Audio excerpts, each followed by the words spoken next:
If you want to get into backpacking but have no idea how to find places to go, what to pack, or even what to eat on your trips, you're not alone. I had these same questions when I started backpacking over a decade ago, but I picked up some tips and tricks that I want to share with you today so you can be more confident and comfortable when planning a backpacking trip. The first recommendation is to use Google. So if I'm going to Phoenix, Arizona, or that's where I'm from and I want to go on a backpacking trip, then I'll Google backpacking trip in Phoenix, Arizona. But in order to get more specific with my results, I'll add how many nights I want my trip to be. That search will give me a lot of results. A lot of the time it's gonna be blogs where people are documenting trips that they've been on, and those blogs can have a ton of really important information like the best time of year to go, any gear recommendations that they have for that trip, any hazards that you might encounter, and specific details like whether water's scarce on that trip or you need a permit.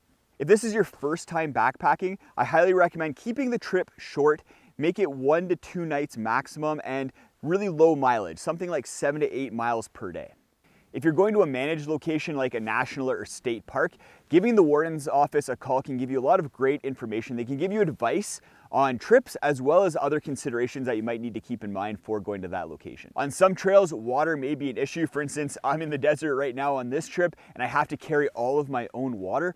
On some trails, you may need to carry a bear canister, and in some rare instances, you have to bring a wag bag with you, poop into that wag bag, and then carry all of your waste out with you. Once I know my backpacking route, I'll use the app Gaia GPS with the subscription so I can put the route into the app and then download that map for offline use on my phone. This is useful for navigating when you're on trail so you don't get lost. There's a lot of other apps out there that do this, AllTrails and Onyx being 2 other ones. For what to pack and bring, I highly recommend borrowing and renting as much gear as possible. Your gear wants and needs are gonna change as you go on your first couple of trips, so it's not worth spending a ton of money on gear. If you are gonna invest in some gear, a comfortable sleeping pad and backpack are gonna make the biggest differences out there.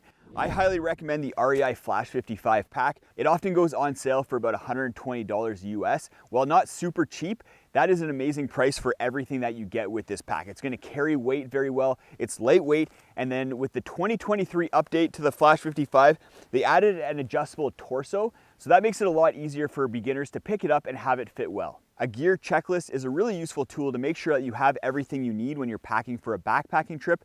I worked with Garage Growing Gear to put together a backpacking gear checklist that I think is perfect for both new and experienced backpackers alike. The list includes all of the core items that you pretty much have to be bringing on every backpacking trip, as well as some optional items like a massage ball in order to roll out sore muscles at the end of the day.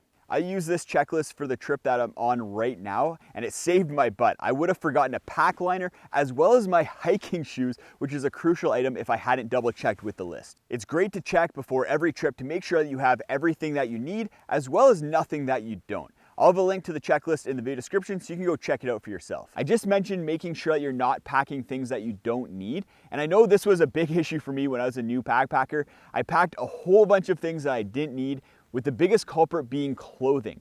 I didn't need to bring a pair of underwear for every day, a pair of socks for every day, and then tons of warm clothing for the trip that I was on. You need to make sure that you're packing appropriately for the trip and the location you're going to, but you don't want to be overpacking. After years of experience, I now only bring 2 pairs of underwear and 3 pairs of socks. One of those pairs of socks I use as my sleep socks, and then with the underwear and socks, I rotate them each day so that they get a chance to air out and maybe breathe a little bit.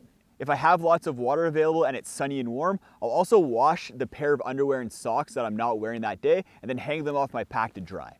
Like I said, make sure you're packing appropriately for the location and conditions you're going backpacking in. For instance, a spring trip in the Canadian Rockies is going to be a lot different than a summer trip in Arizona. And this is where those online guides that I talked about previously can really come in handy. And don't worry about gear too much as you're getting into backpacking. Gear might make a trip slightly more comfortable, but as long as you're bringing the core items from that gear checklist, you're gonna be a-okay on a trip, and it's all about the experience. For what to eat, a lot of people fret over food, but I think it's one of the easiest of these 3 topics once you wrap your head around a few things. First of all, freeze-dried meals are always gonna be the easiest and most accessible. You can pick them up at pretty much any outdoor store. Garage Growing Gear carries my personal favorite, Bushka's Kitchen, but you can get Mountain House, Alpenair, a whole bunch of different options out there. You just boil up some water, you add it to the bag, let it sit for 3 to 10 minutes, and then you're good to go. And what's really nice is you use the bag as your bowl, so you don't have a bunch of dishes to do after dinner. For more affordable options, you can pick up some North Sides, powdered mashed potatoes, or some ramen from the grocery store, and those are gonna be great options too. For breakfast, oatmeal is my go-to. You can use those little oatmeal packs, those instant oatmeal packs that you just add water to, but what I like to do is make my own. I use these Rusby bags which have a curved bottom to them, so they act like little bowls. They handle boiling water no problem, and then they're dishwasher safe too. So I'll put some instant oatmeal in here, add some chocolate chips and some dried fruit, and it's a really tasty breakfast. During the day, I like to just snack throughout the day without having a dedicated lunch. So I'll just bring a whole bunch of different snacks, have them accessible inside of my pack, and then just munch on them throughout the day. I like to have some granola bars, some sesame snaps, fruit bars, jerky, nuts, other bars. These Len and Larry cookies are really good, and then the classic Gorp as well. I also like to have a little bit of a sweet snack for after dinner, especially something like Sour Patch Kids. The world is basically your oyster when it comes to snacks. You just want to make sure that they're relatively lightweight. If you are interested in some gear and want to know what my all-time favorite backpacking gear is, then go check out this video right up there. It's gear that has consistently outperformed the competition year after year and is what I go to whenever I'm on a trip where I know I need the gear to perform.